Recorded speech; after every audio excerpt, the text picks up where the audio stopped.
MSImind, a little bit on retirement plans. Most common to the Roth versus the traditional IRA. So I'll just quick disclaimer, not a financial advisor, so definitely do the research more on finding out exactly which one fits better for your style. But I'm just going to say what works for me and how I kind of broke the two down and how I learned them. So getting started with the traditional IRA. This one is one where you can basically hold off on paying the taxes right now.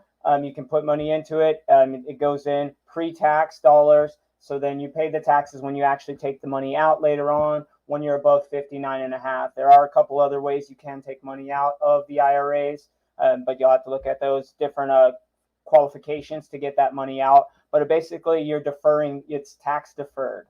So you're deferring the taxes with a traditional IRA, which can be a good benefit if in certain tax brackets that you're in, there's certain ways to, utilize that benefit of paying the tax, not having to pay the taxes right now on some of that income, and could potentially lower your tax bracket, could potentially, save you save you that money on your taxes.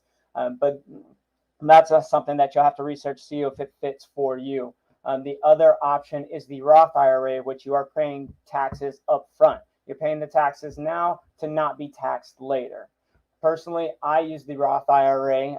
It's one of the ones because I'm paying the taxes now. You never know what tax bracket you're going to be in later, or how taxes are going to affect investments and things of that nature later on. So you can pay those taxes now when you know exactly how much that tax bracket you're in, the tax rate that you're going to pay, and those things of those nature. So you're not kind of leaving it up to chance later on of what you're going to be hit with tax-wise. Because with the Roth IRA, after 5 years, all the income and growth that you've grown in that account is now tax-free because you already put in taxed money to begin with. So that's why I like the Roth IRA, especially if you're not planning to retire within the next 5 to 7 years. You can pay those taxes now, and then you can have that tax-free. You can also withdraw the money that you've directly put into the IRA based on that because you've already taxed that money.